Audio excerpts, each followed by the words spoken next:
too sexy. Just amazing truth and reality.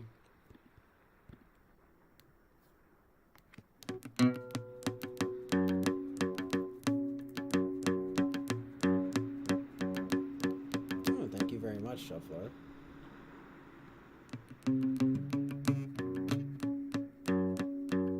Thank you for being here.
Ugh.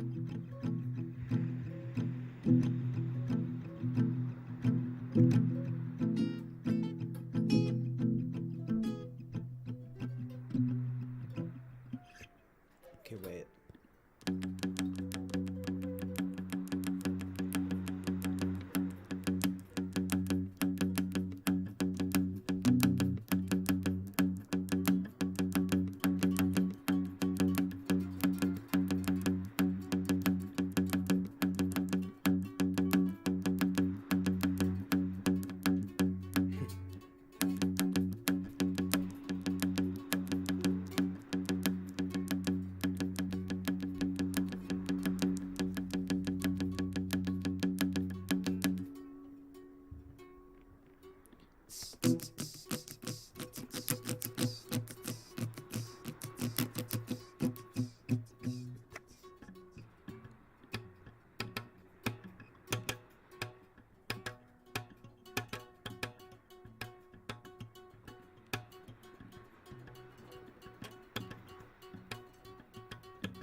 Ugh, hold on here.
wait for it. The good music is coming. Oh, it's gonna be so good. Oh, it's gonna be amazing. Truth and reality.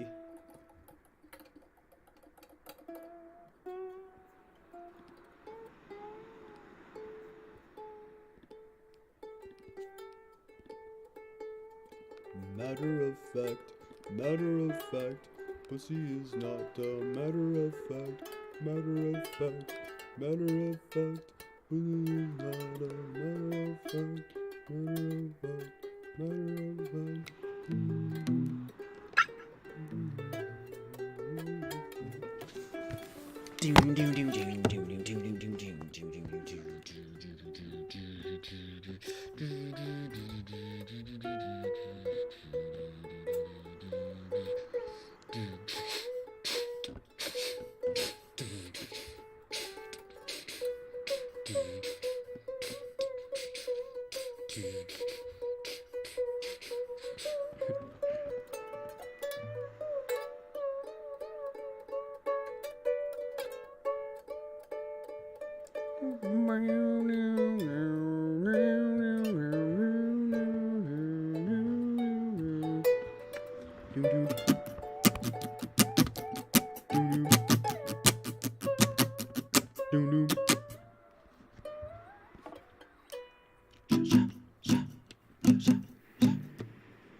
I mean, I could probably do that Atlas Sound song pretty easily. And then I could, like, because it's 2 songs actually in a row that I could probably just, like, do pretty nicely. Like, on the album there. Well, I don't know for you. Well, it would just be, it might be good doing the 2 in a row.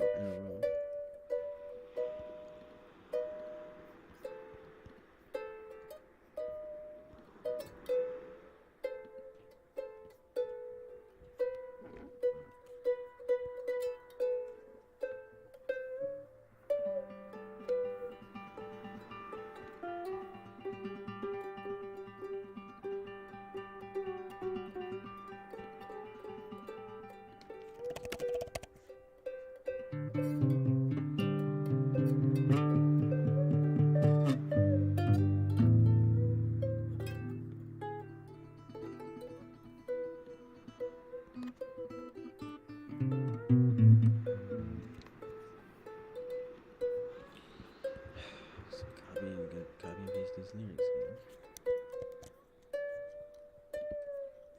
Baby sleeping, sleeping. Your baby's sleeping, sleeping. Sleeping, sleeping. Sleeping, sleeping. Sleeping, sleeping.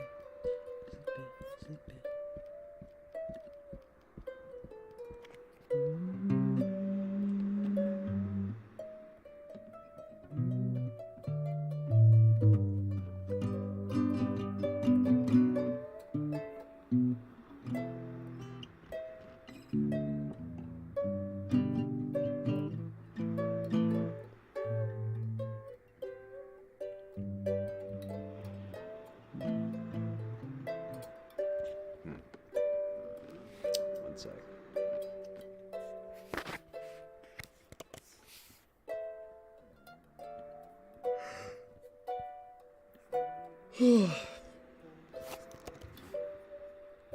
Tired.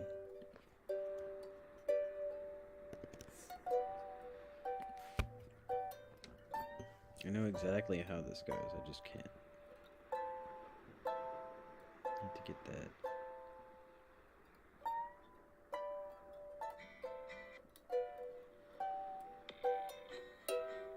They're both really the same.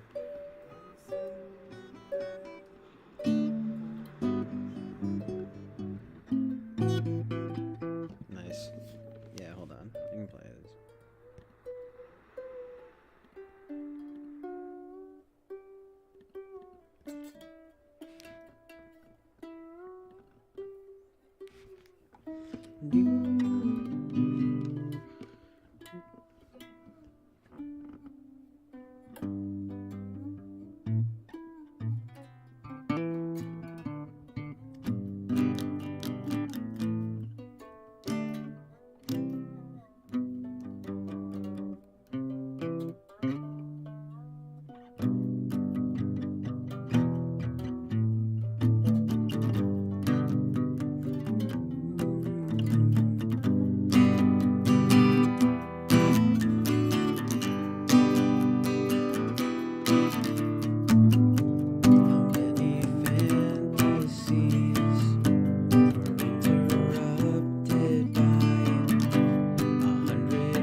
To like hear that for a sec.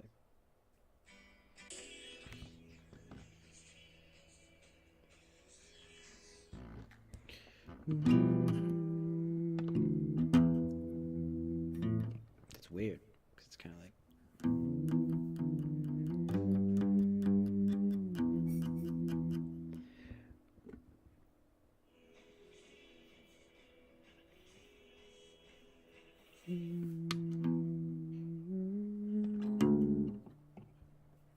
Word, thank you for being here, Mouthing Zero. Peace out, fam.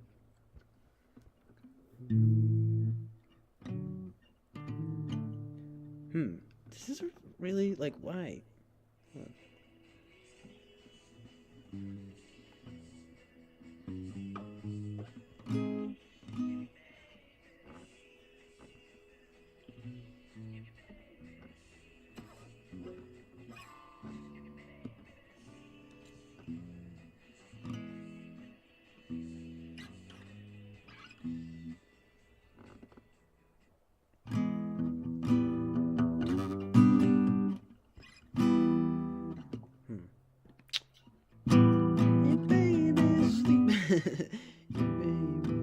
Your baby's sleeping.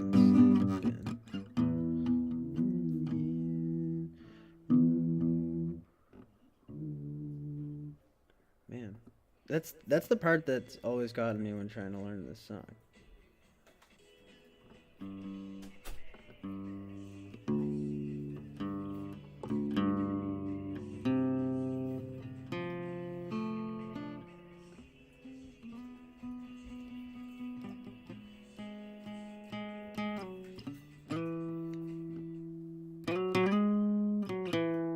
It's not even that hard. It's just trying to get the right key here.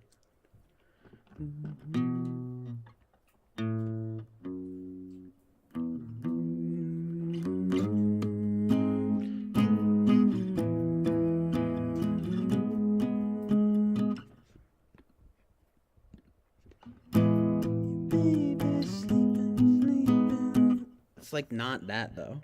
Like why?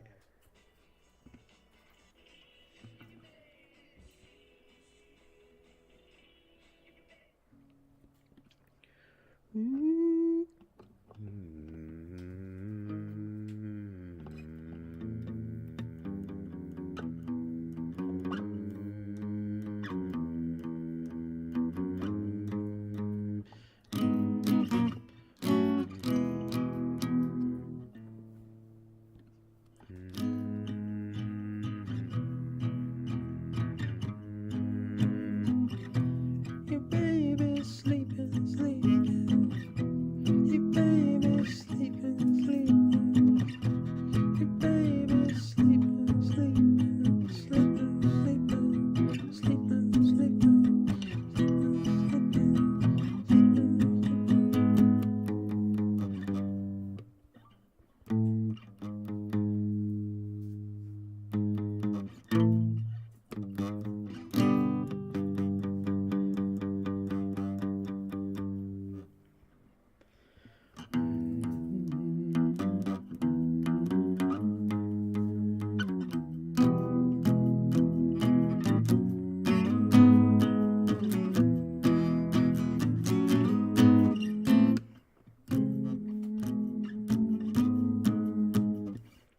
It just doesn't sound quite right, but.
Totally butchered that, but I'm gonna do this one now. That was Mona Lisa by Atlas Sound.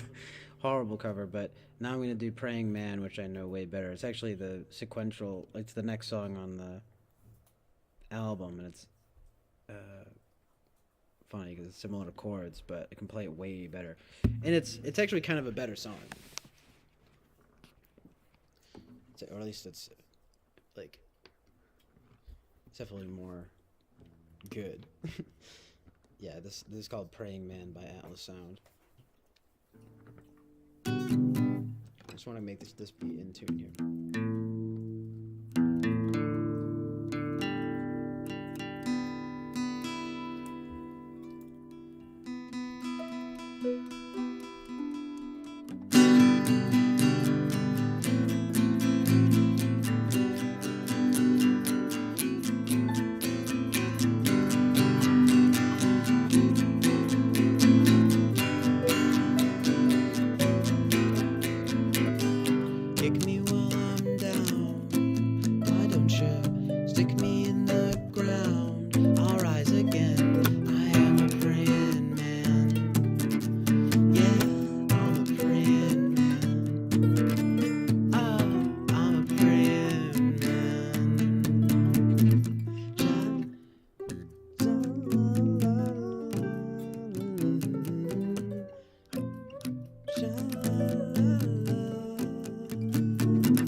Yeah. Yeah, that was Atlas Sound's Praying Man. I can do that one pretty well.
You baby sleeping, sleeping. And then, yeah.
How do you like that? That ascending scale at the end there?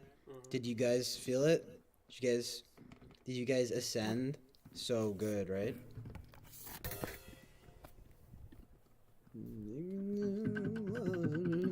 Baptize me. I am a praying man. Yeah, I'm a praying man. Yeah. I am a praying man. Holy. Okay. Sha-la-la-la. Yes, indeed. I could take it down a notch. I learned an Electric Wizard song recently. You guys want to hear it? Let's see if I hold on. Wait. We Hate You by Electric Wizard. I don't know if I should play that after that song. That last song is so wholesome. No. Hold on. Actually, well, not because everything that I want to play is like way different. Well, I have one that I could play. It's like pretty good. Hold on. And it's like simple too, but oh, hold on one sec.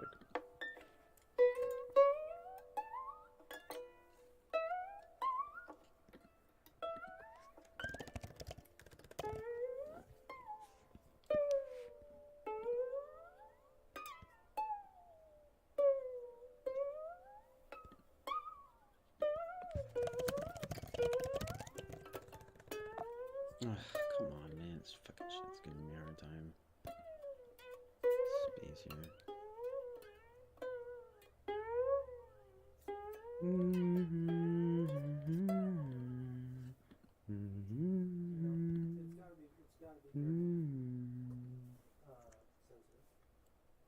Chris Chapin says, yes, sended. So good. It's weird because what I was just doing was reminding me a little bit of a mixture of that song and the ascending part in Yes's Close to the Edge. So good, right? I get up, I get down, I get up, I get down, I get up, I get down. I can't even get that high.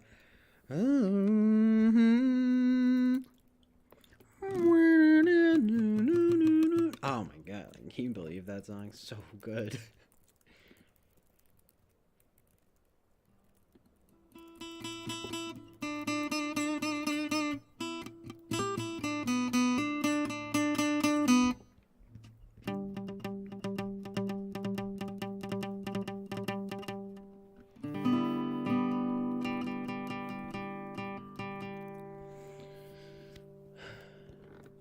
Well, there are a few songs that I want to play.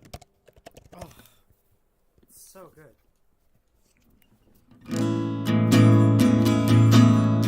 Oh my god, that was so. If Kami9 is still here, she might know this song. There's well, I kind of see there's a few songs I want to play.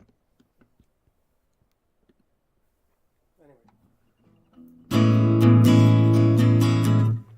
Damn, man, this is really giving me a hard time. Hold on.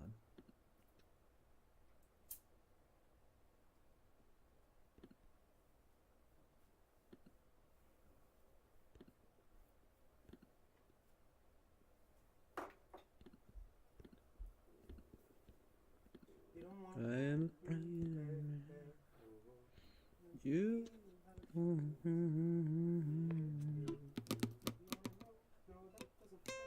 Nice, Chris Javens. I was wondering if you'd get that. He says, "Yes, wait, that's so true. I didn't even notice." Chris Squire does that in like every song last, but it's great. I know, right? So good.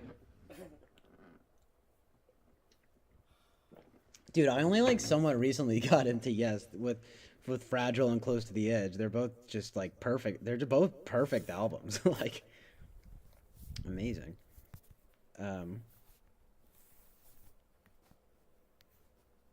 I'm just gonna leave that. It's true. Yeah, one sec here. It's true. That was like. That was like. No, he's got it. God, that was so funny. Wrap your face in prayers, the ones you never sent. And no, they never reached me.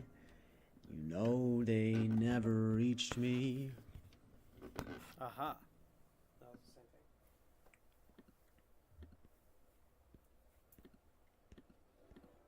Yeah, I've got it mainly. Take it down a notch and like just be depressing real quick. The little Yes. Death in June's. Death in June's The Golden Wedding of Sorrow.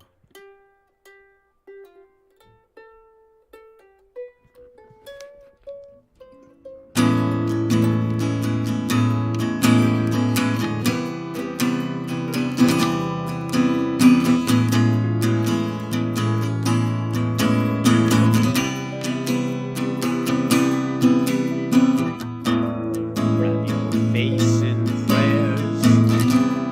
Man, that doesn't sound that good. Hold on.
transitioned into Electric Wizards. We hate you.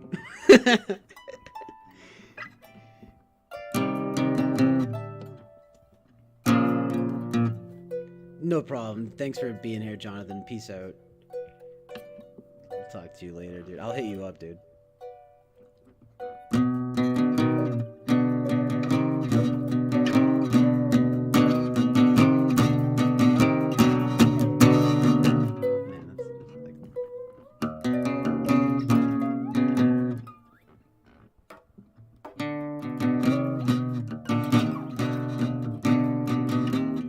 that's like... It's like...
do you like that?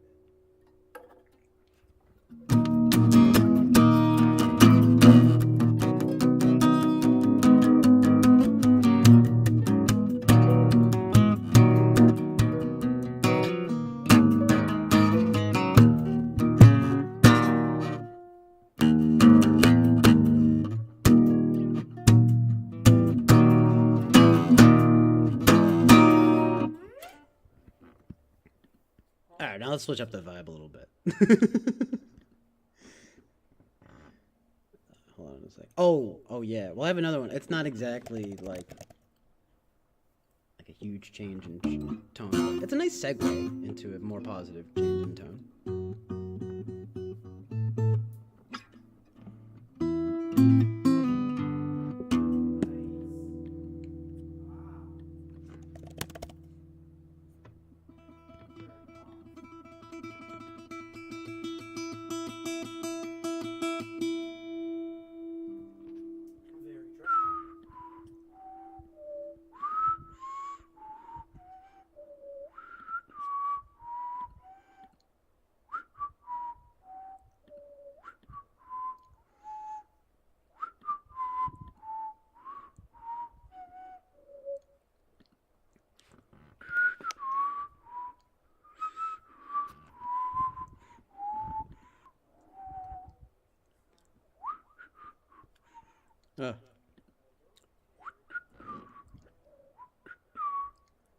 Just closing out here with a bunch of covers.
Turn it into a Yes song.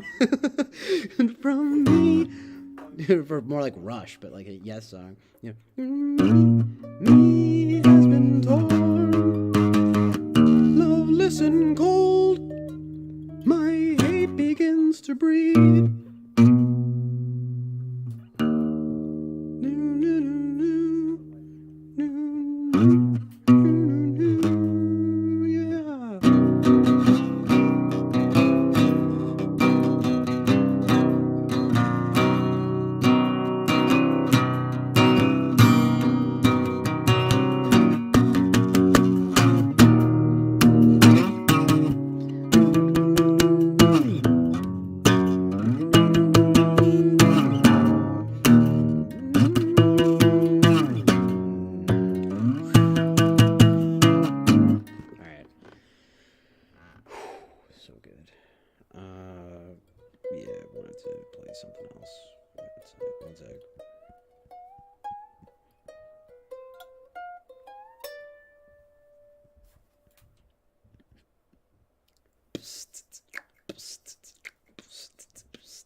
Rap remix.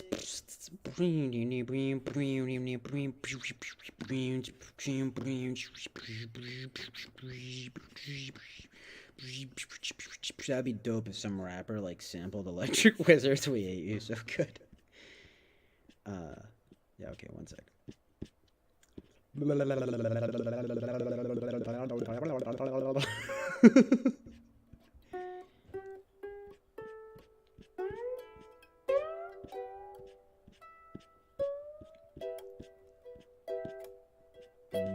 right to vengeance, me has been torn.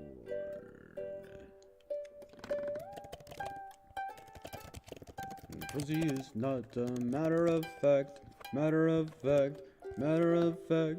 Pussy is not a matter of fact. Matter of fact. Matter of fact. Pussy is not a matter of fact.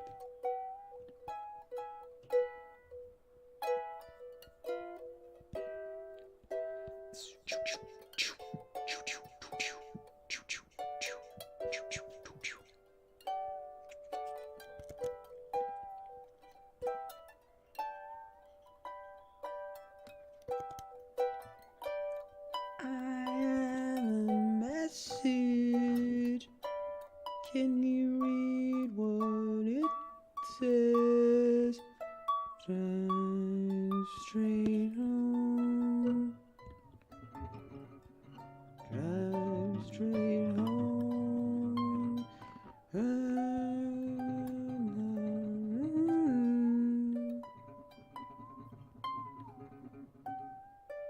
Disappearing ink. Actually,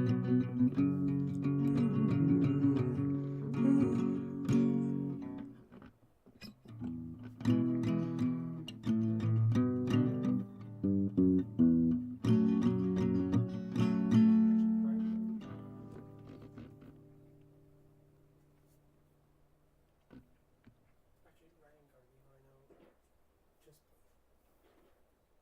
I know. Just Disappearing ink, but the words still sting.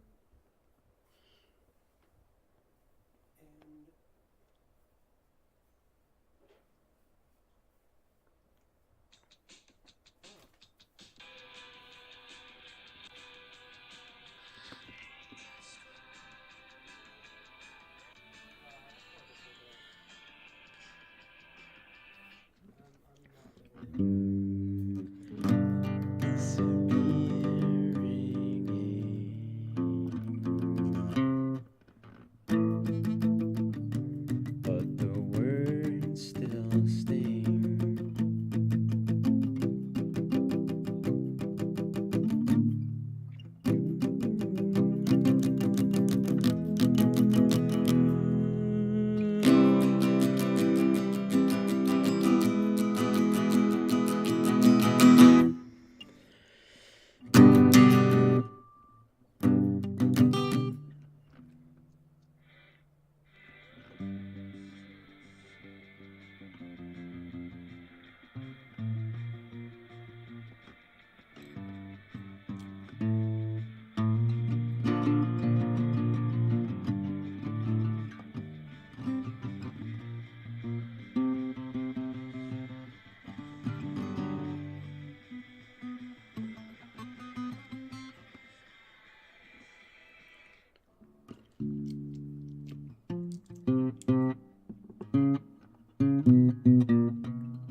Hold on.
Oh yeah.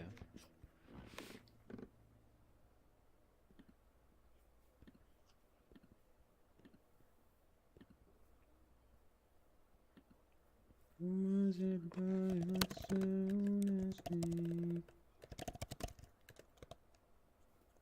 What do I want with all these things?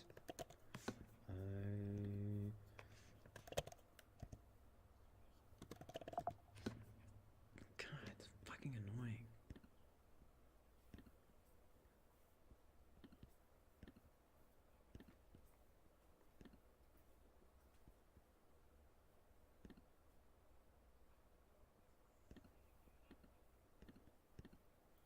What's up, Dark Sunshine? Asterisk. Comment. Asterisk. Alright, the chat is dead.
Yeah, here we go, you guys.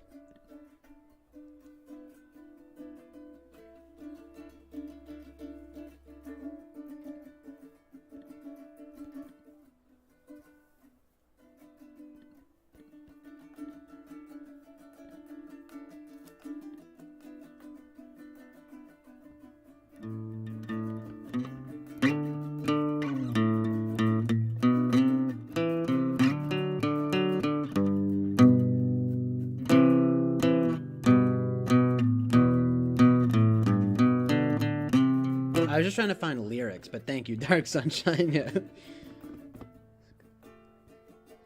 What's up, Fly Guy? Fly Guy is back and better than ever. I'm just coming through with some covers, man. Winding down here. One sec.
Why is everybody acting?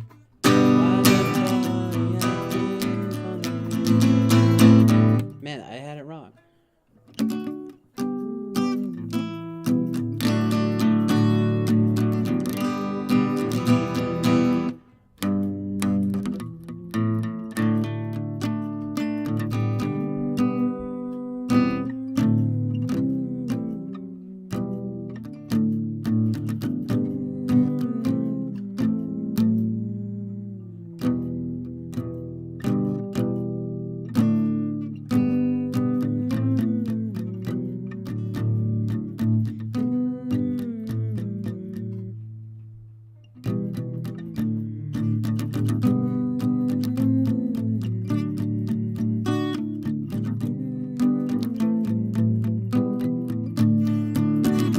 Why is everybody acting?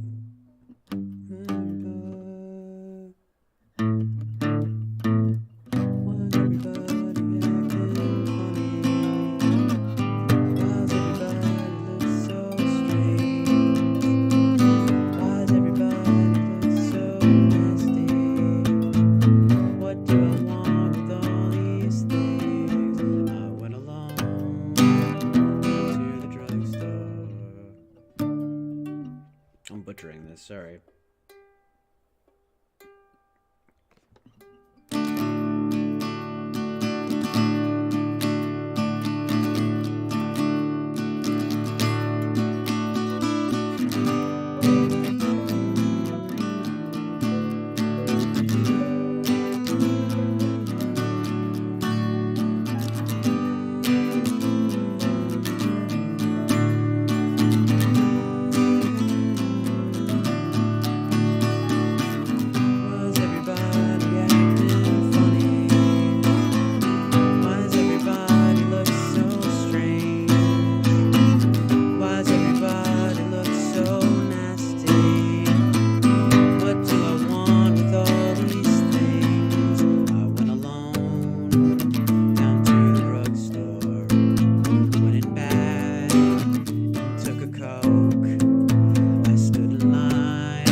but that was Galaxy 500's Strange. Nice. Queen, KME9 coming through. Galaxy 500. Exclamation point, exclamation point. Yeah, aren't they great? Dean Wareham's actually from around here in Boston. So good. Also, I think Wareham is actually the name of a place in Boston. It's funny.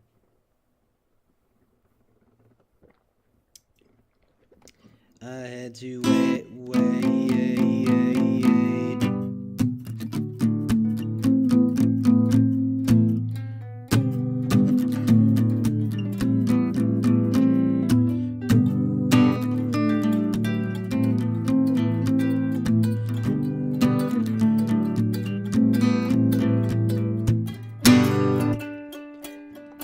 If I sang it more like him, it would be like, why's everybody acting funny?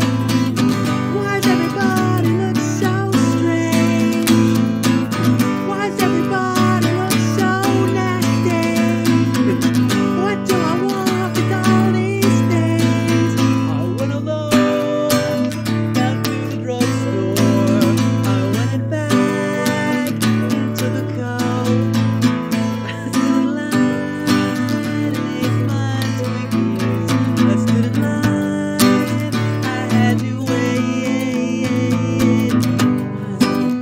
I like to sing it more like in the lower register there. Why is everybody acting funny? Why is everybody so strange? Very simple song.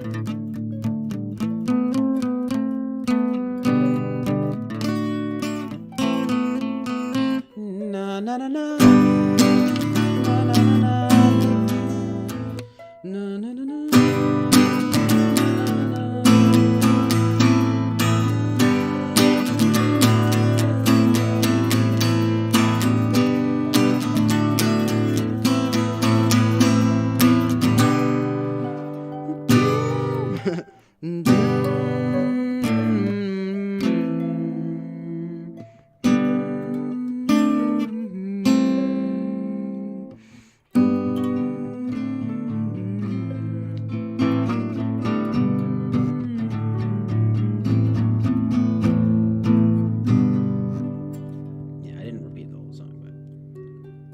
Like, imagine being able to nail that register though without just sounding totally annoying. Oh, you know what's another Galaxy 500 song that I actually wanted to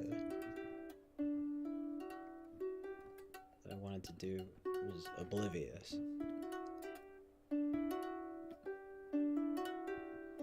How do you feel about the band Luna?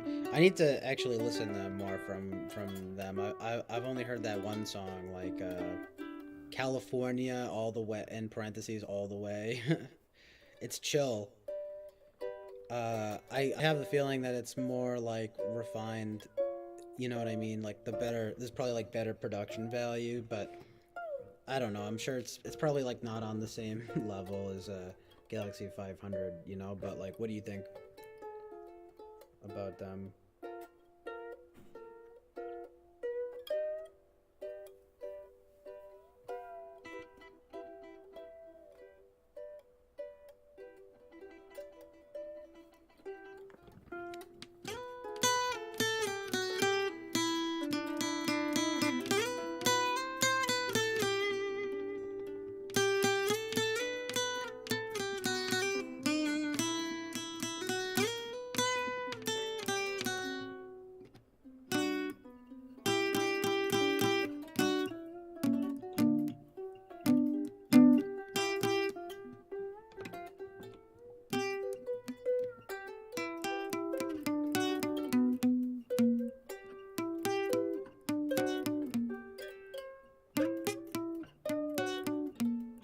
Why is that?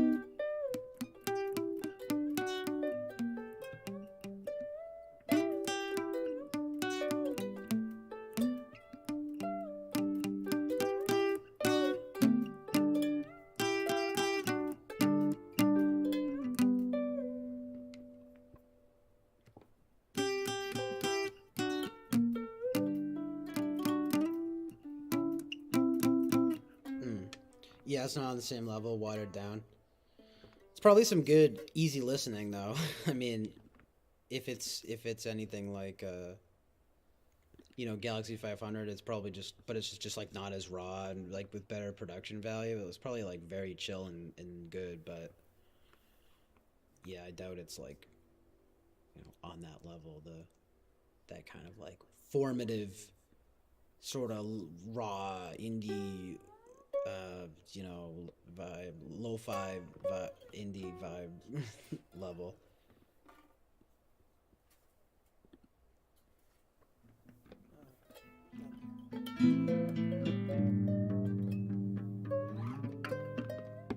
Okay. Something else. Little bit.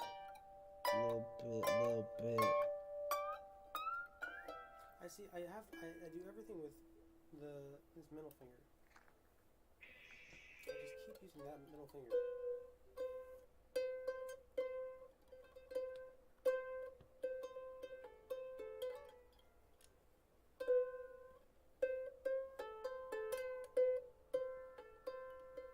Maybe I should stop for today. Okay. I got a little twitchy in one eye.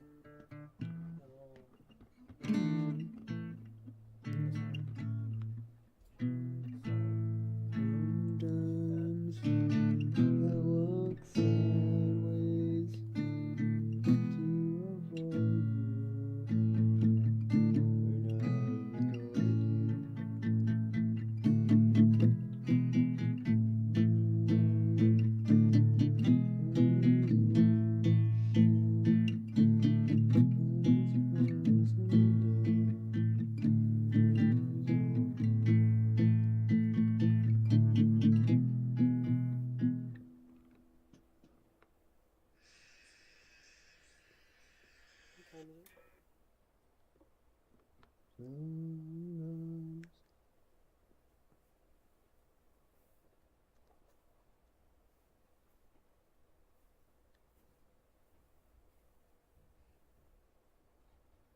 Walk sideways. Yeah, this shit's giving me a hard time. Hold on one sec.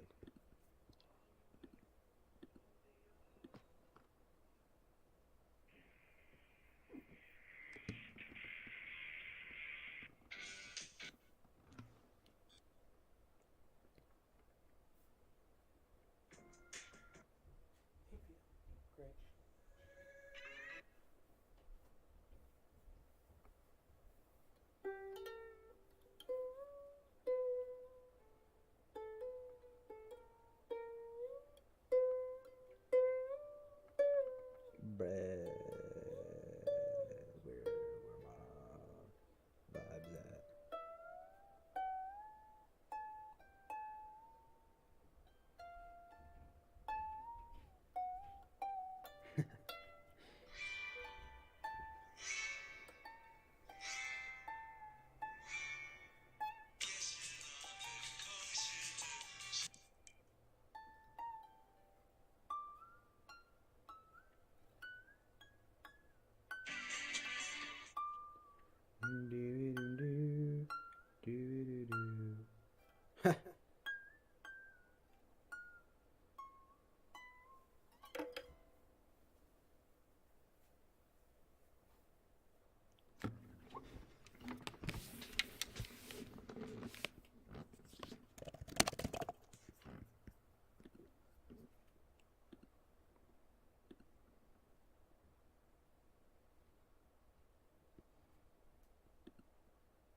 I'm just playing music.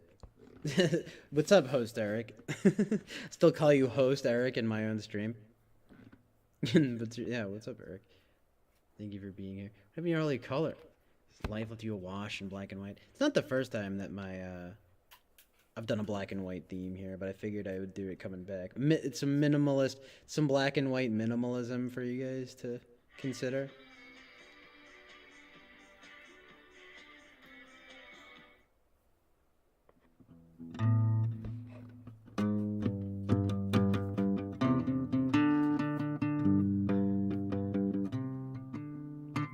Well, I needed before, still I need it more and more.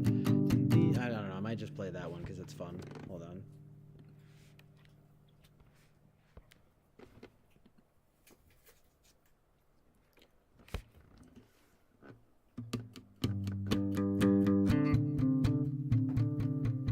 Oh, also, Kimi Nen says, I love his voice. It is more chill. Some of his lyrics are still interesting. That's cool.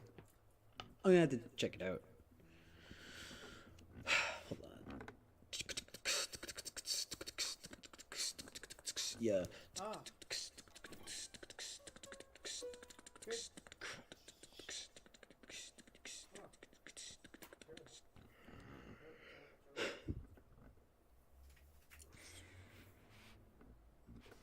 I mean, I could also do this, like.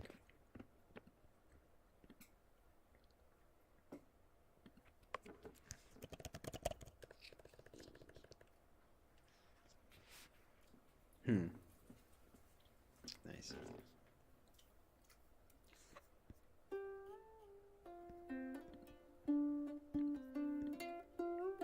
God, now I just have to like close. I have to just close every single window except this because the space is so low. It's ridiculous.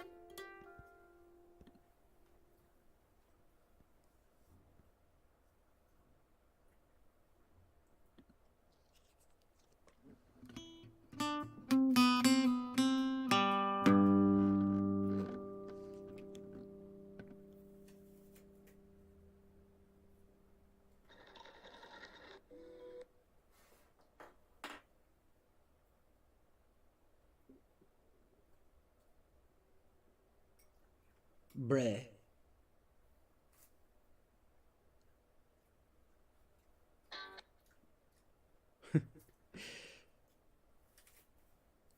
Yeah, so I've been kind of just like winding down here, playing a bunch of covers.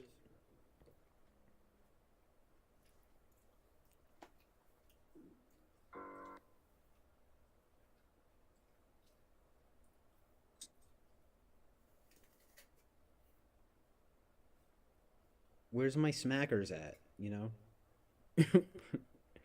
Oh yeah, I guess I was gonna play this.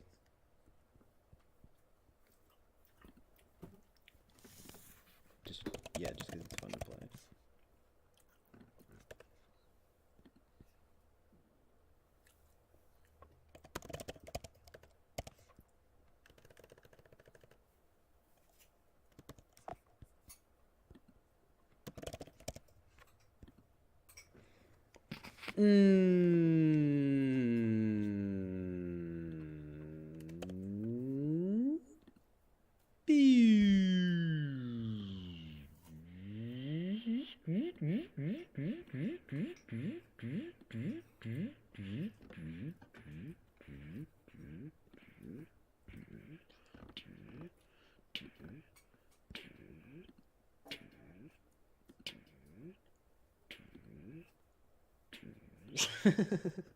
Hi, Rachel. That is Corinne Marchand in Agnes Varda's from Cleo. Sorry, Cleo from 5 to 7. It is seriously a very amazing movie. I had never heard of it until recently, and it actually it really is very good. It's very like music driven, music, like it's a little morbid in the sense that it's actually about literally from the hours to five. Speaking of hours, yeah, 10 hours. Woo, to 10 hours. Um, it's like about like from literally from the hours of 5 to 7. While this woman, she's like an actress, she's like a musician, actress, you know, and she like is actually waiting for her basically cancer test results to come back. and like we just kind of like see her life from 5 to 7. It sounds like a real morbid affair, but it's actually really not. Like, I mean, it is in the sense that it's like, because she's kind of like vain, you know, like, I mean, it's but it's very like kind of whimsical, like and the music is really amazing. Like this guy, like Michel Legrand, who like worked with it's French, you know, it's like French from like 63. My 62. So yeah, well 60. I knew it, but like yeah, working with Godard, and like Godard was in it. Yeah, she's beautiful. I don't even really know what else she's in, but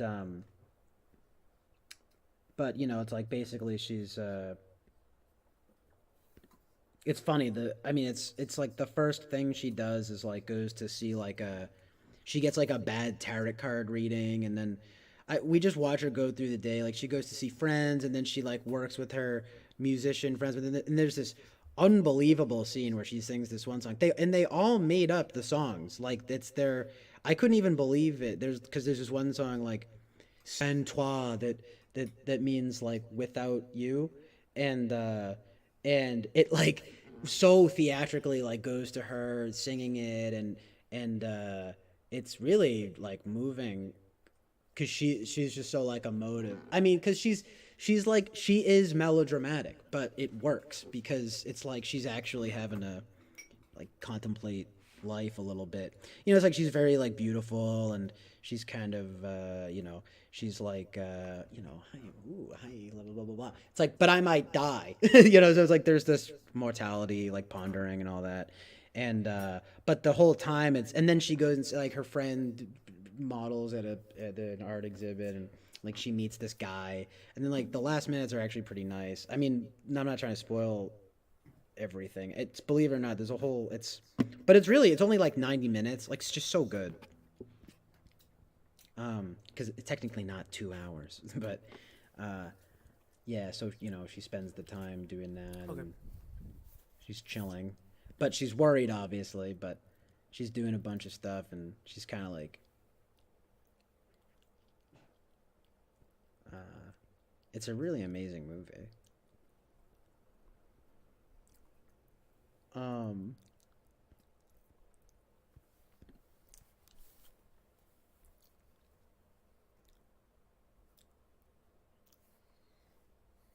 she thinks she possibly has cancer in one day.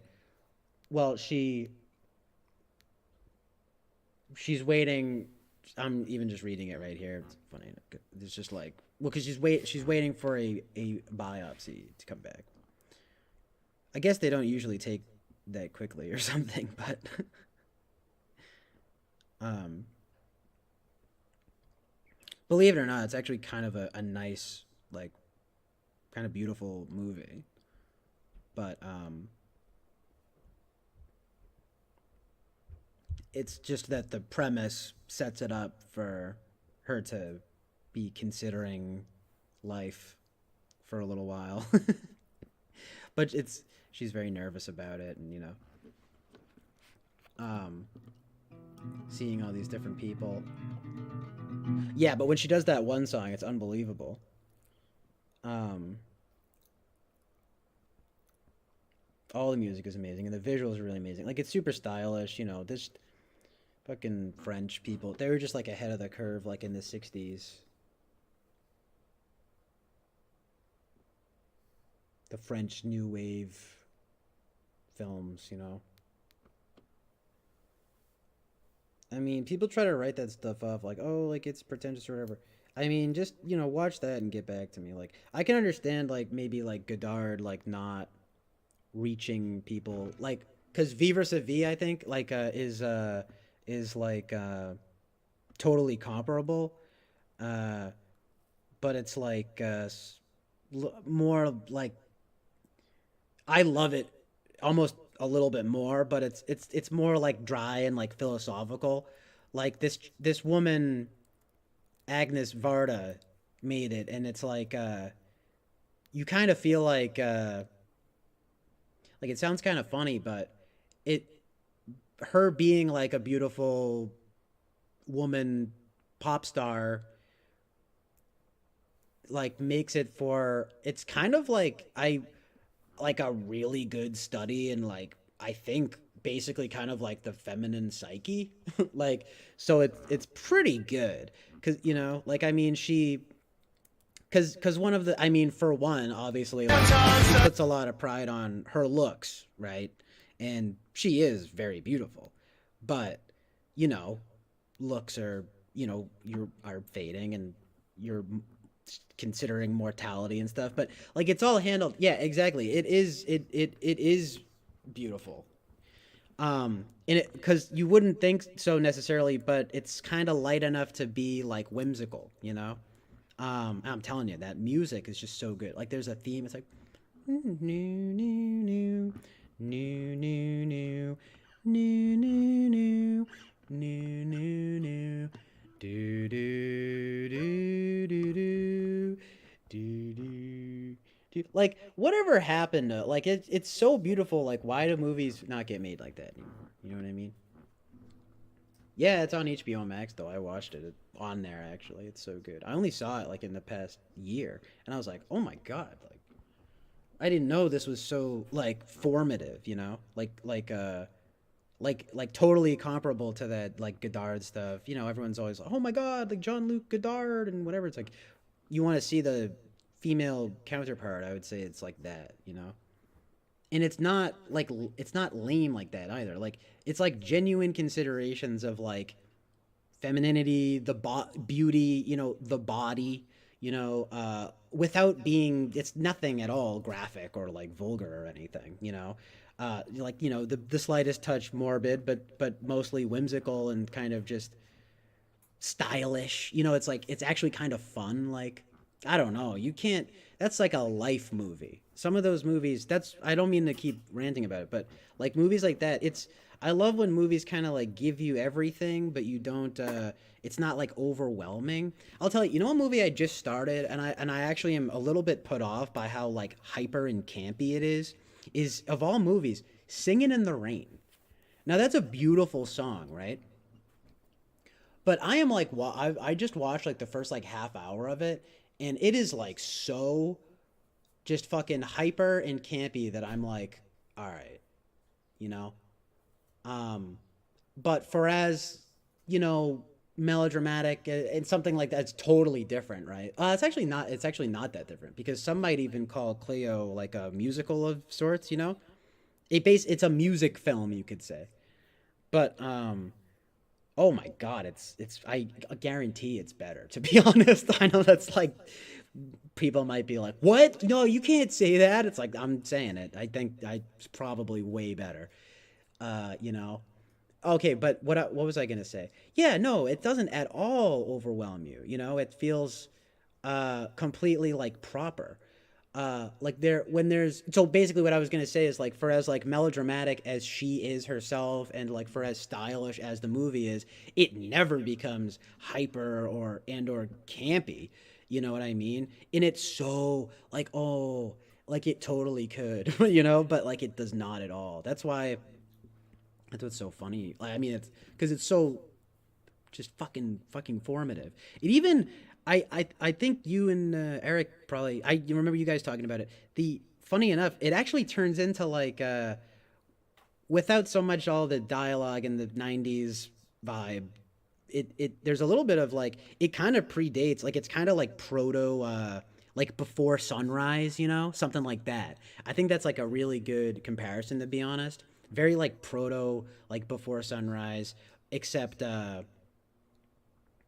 you know, a little more weight on the, you know, it's like the, oh, my beauty, you know, that kind of like thing. But it works. It's so good. It's not, it doesn't feel like contrived and, you know, it feels like when it's funny, it's like it's supposed to be funny and it's, yeah, it's just so good. But I'm kind of like a huge sucker for that kind of like French New Wave stuff, to be honest. Not always, because sometimes it really does get pretentious. But like, yeah, when you get like a movie like that, when you get like the best of Godard and like Varda, and oh yeah, like Truffaut. Everyone knows like the 400 Blows is amazing. Uh, that's a little bit more of like a like a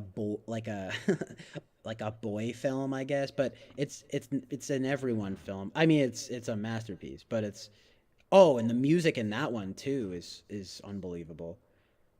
Um, there's like this score to it that's so good where it's like honestly at times like there's it's like makes me emotional like that movie but like combined with the music in the 400 blows he's like the kid in that is so good and it's so real like like his parents they're kind of like he's like a troublemaker kid. It's like very simple, you know. He's just like a kid. Like his this was the 50s, you know. So like people didn't even know. Like there just wasn't. You didn't get anything like this really. So it's very simple but so formative and just like true and good.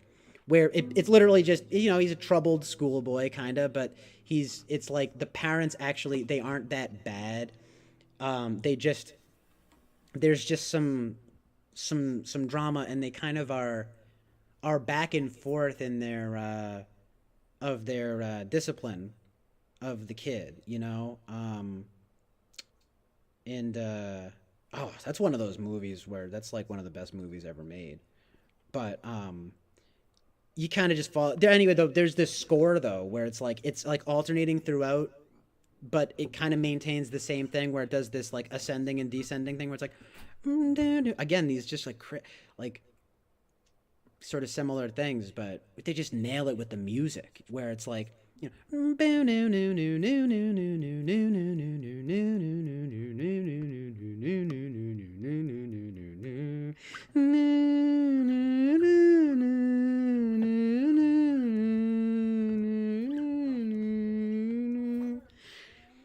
and then like when it's fun it's like him and the boy and his friend running around and then it kind of turns into like more of a fun version but then when he gets in trouble it's like so sad and it takes on this more like mournful like melancholy vibe super melancholy I mean you know French vibes um like I said very super simple but it's kind of it's kind of hard to even talk about without spoiling anything because like it's that simple um but it's you can only imagine it's kind of just like well how he like deals with that how would a Parisian schoolboy basically deal with like you know wishy-washy parents and the kind of discipline harsh discipline in school oh but like it doesn't and again though it's the 50s it doesn't like devolve into anything graphic or vulgar or anything it just is it's just very formative and good um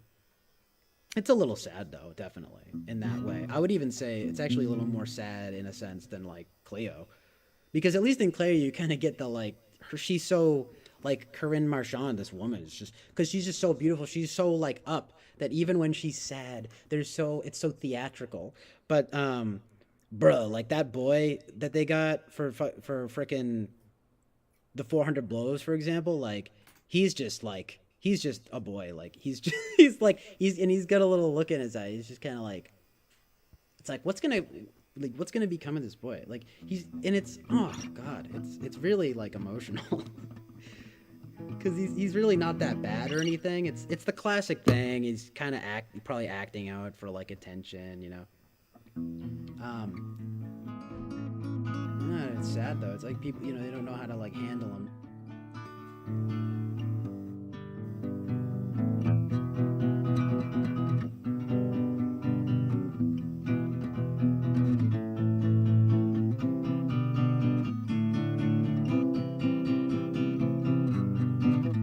I still need to watch a lot more of those kinds of movies though.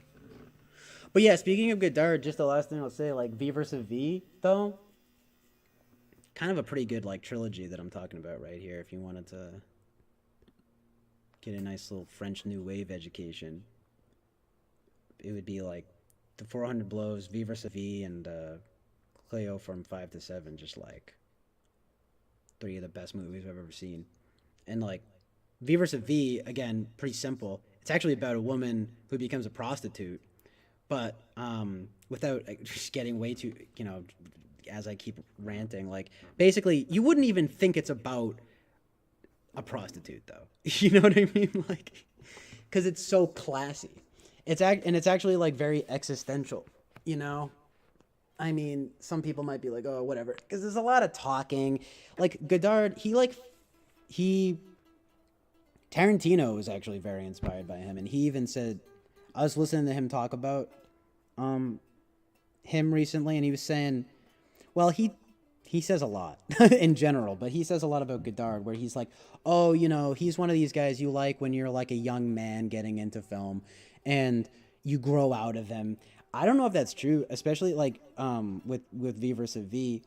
But what he was saying was like, oh, well, he just, like, verbatim, he says, like, oh, like, Godard, how he just fucked with filmmaking in general. Like, film a whole scene from where it's just, like, the backs of their heads, and, like, that happens in it. And there is a lot of talking, but there were, like, points at which I realized it was totally a genius movie, because like, even the conversations they had, Because, like, it would be so easy to just be like, oh, whatever, but there's literally a part where where like she's just talking to this guy like this older guy, and it's not sexual at all. It's just at like a bar or something, and they just start talking about like the difference between okay, so like I was watching it, and it's Anna Karina, and it's like I think her and Godard were like married, and she's just like smoking a cigarette, and I was laughing. I literally was thinking something just kind of like funny, being like, oh, I could just watch a whole movie of this French chick smoking a cigarette. I know it sounds pretentious or whatever, but just like the style, I was like, oh man,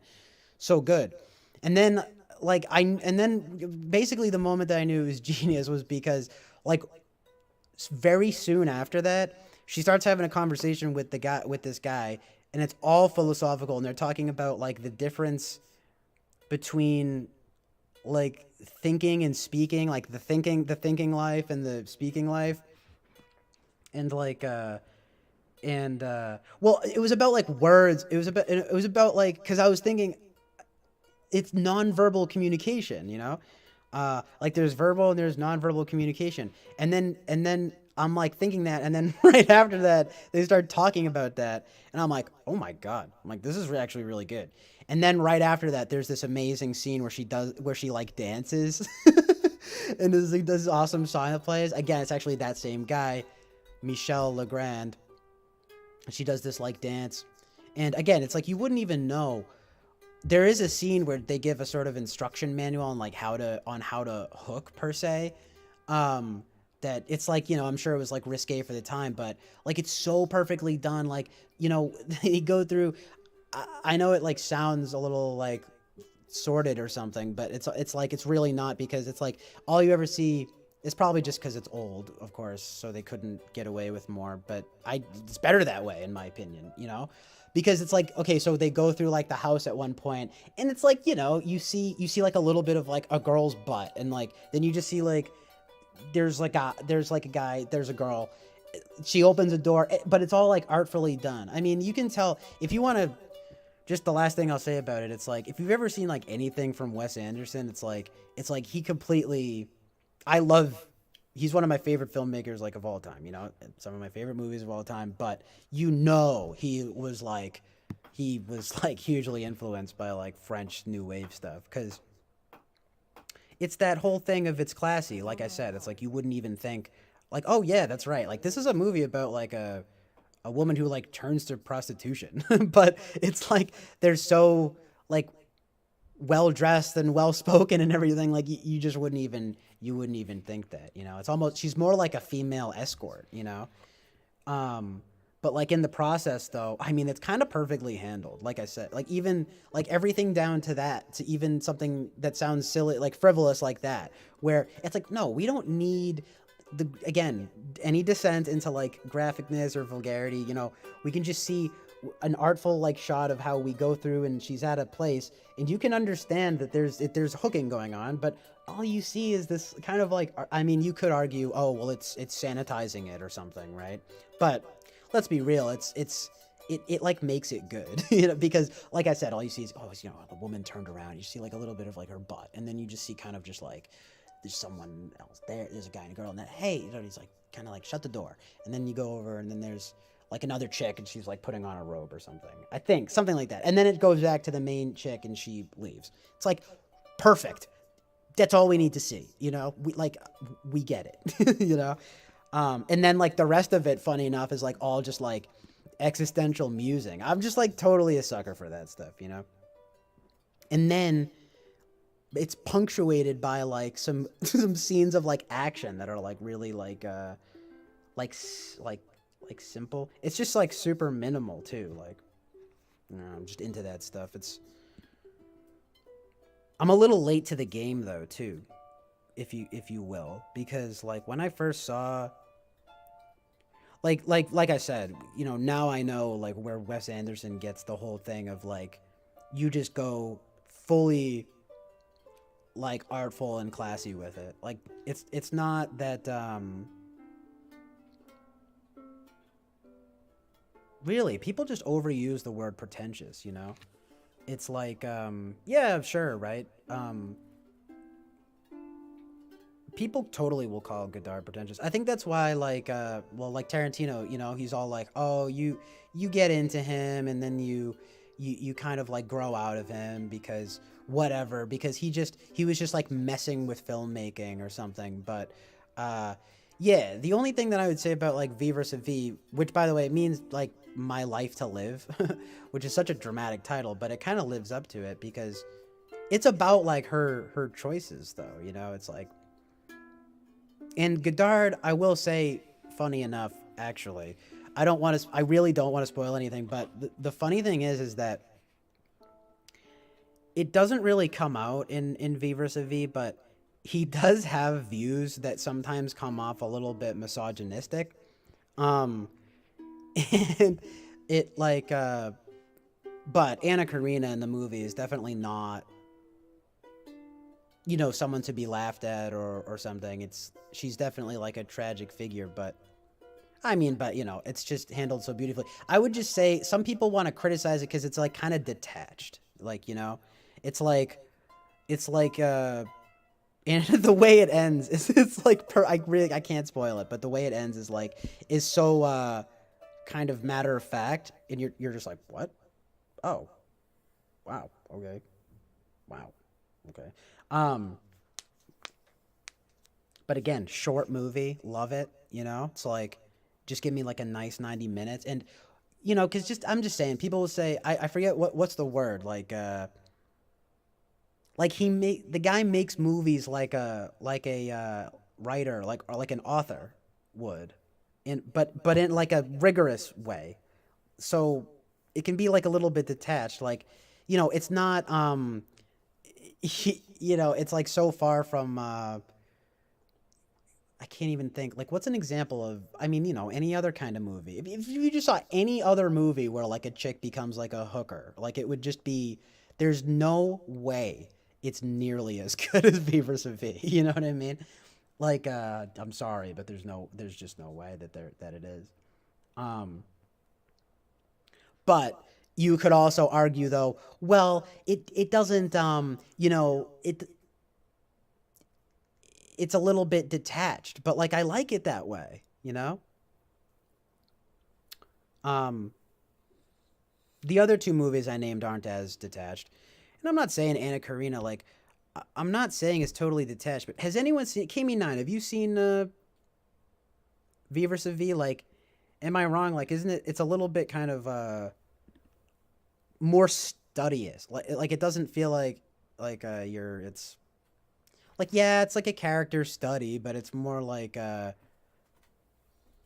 you're just kind of watching her like do her thing and like talk to people, and then and see, you kind of just like see what happens from there, and then you kind of just like make your own judgments, kind of thing. Godard isn't interested in like really moralizing or anything like that. I mean, I think he like makes his like viewpoints clear, but he's kind of just saying like, yeah, like this, it's way more classy and artful than anything that would come out now. But it's kind of just like, yeah, like, you know, it's like, that's the life, and you know, my life to live, and she kind of chooses, like, you know, she's tragic, she's strapped for cash and everything, so she turns to that and whatever. But it's very like.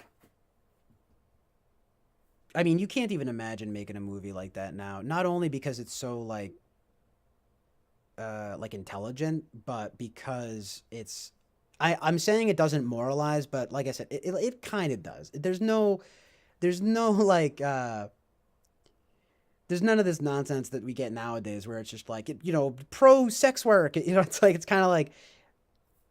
But I will say it doesn't get into the nitty gritty really. There is that one scene where he like explains what she has to do, and it doesn't exactly sound good, but it's all very matter of fact and kind of detached. It's not this thing of like this harrowing experience. You know what I mean? It's not harrowing or anything, which again kind of makes it good. Am I done? Like it's more thoughtful. It's just thoughtful. What you think about?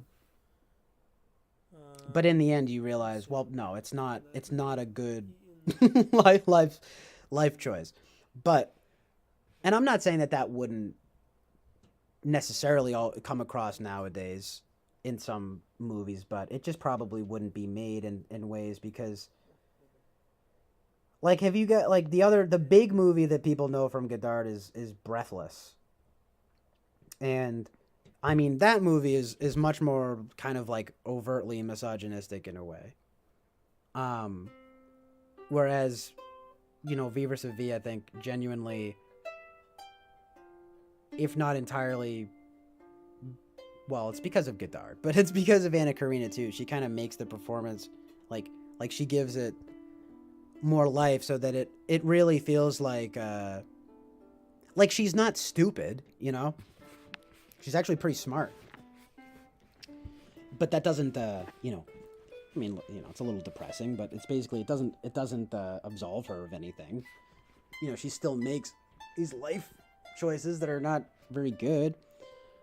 And basically what I'm saying is, I think by its end, Godard makes it clear that that's the viewpoint that we ought to take about it, that it's not good. But at the same time, it doesn't it's not saying